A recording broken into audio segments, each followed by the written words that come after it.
about doing 3 passes, okay, and pressing up in the eyes. What you can't see with her is that the tissue in here can gather, and you can really do a nice little pinch on there eventually if you get skilled at it and your fingers don't go in the eye. And it's very relaxing, because right here is where a lot of tension hits. Now you may say, of course there's a muscle there, right? And there's a muscle here that moves the face and so it gets tension, but it's where you can really hold tension. Or also when you're having a headache, it's where you can hold that tension, and just kind of lifting on that tissue can really relieve that quite a bit, actually. So that's a step. But in the beginning, sometimes we don't feel confident because we're going into this space. So you got to learn how your fingers are, how they will maneuver around these areas. So I know I have really tiny fingers, and I know which angle I can put my fingers, like this way, and I can really fit into some spots. I can even go head on, because I'm confident. Even with the smallest faces like Fatima, I know my hands. You will know your hands. So even if you have a larger hand and the person has a small space, you can change the angle in which you approach. So you can move it on your side or laterally instead of flat down. Okay? And that comes with practice. All right? But back to the assessment. Again, I'll repeat. You can come around doing circles. Get into the nasalis. You come up and you can hold and pinch, or you can press. Or second one, you can just. But don't, if you're going to do this methodology or this step, don't do this. That's not relaxing. It's too fast. You get what I'm saying? Okay, those are some of the mistakes. That's one of the mistakes I see happen. Now, after the oculi, the abiculus oculi, you're going to then do semicircles under the eye. So you come to, this is my 3rd round, and when you're being assessed, you're then going to, I don't care, pick a side. I don't know, I switch it up, but I think I tend to favor on the left. I don't know why, but I think that's what I do. Again, I use my fingers as perches so I can see, but this is one move that you're going to have to strategize your angle, right? Because you're going under. So some people can do this. Right now I'm standing up doing this. So if I were sitting down, do you see how my angle changes? And I can get like a different angle towards that. I'll do it like this so you guys can see, but you can do this. And this is one you don't have to really hold, because the tissue under the eye is delicate. This person is very aware where you are. So any funky move, they're paying attention. They are paying attention, okay? So you can do this. And now, in the video, many people say to move only going in. Only going, you don't want to stretch the eye tissue.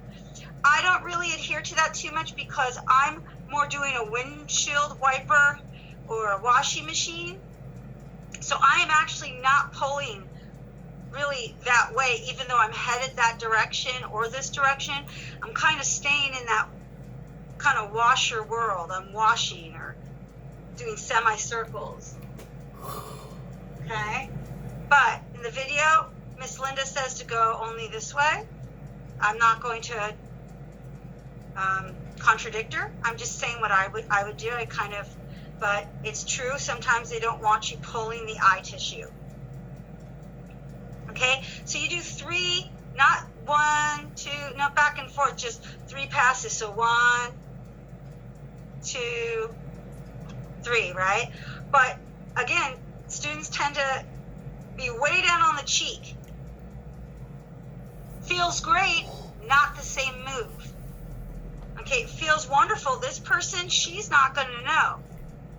Okay, but it's not the same move. You're going right on. This is the zygomatic border into the oculus order. So you got zygomatic, ocular border. You see that? You're just right in there. You're not right under the eye. Okay, you're just right, kind of controlled. That's the move. Okay, so the assessment, I want to see that. I don't want it down here. Right? And then what I do is I tend to, when I go this is my third pass, I hop over that schnoz and go right into it. But then that puts me, moving both directions, which is what I do anyway. I don't go just one direction. Okay? So then, and this is from here to here, right? From the external to the medial, this is the zone. This is what I'm doing. Okay? All right. So once you've done that, then you're going to basically you're going to say goodbye to the eyes because you've just finished this portion. So you're going to do a couple things to say goodbye to the eyes. You're going to sweep up the nose. And that's simple. This is just this. And let me tell you, the better you are at getting your finger into here, the better it feels because, again, you have the muscles, the nasalis muscle that goes like this, and it wrinkles your nose. That cute little bunny wrinkle, or that, ooh, I smell something disgusting wrinkle, or whatever that wrinkle is. You move this a lot. So pulling, it feels really good.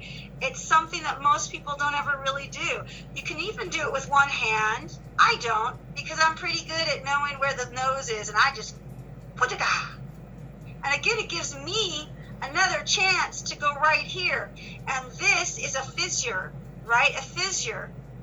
And it's where bladder 2, the acupuncture point is, to the frontalis. It's the activation of the frontal sinuses. So when people have really intense sinus pressure, this point, I needle this point. I come right, bink, right there. Right? So this can be very sensitive and tender. So it gives you another opportunity to kind of touch there, or even to pinch if you wanted to, which is what I would do. Okay, so during the assessment, you got to say goodbye to that nose. And then that's when you do the Topotmon around the eyes. Disclaimer. Put my face next to Fatima. Disclaimer. My disclaimer that the Topotmon is the part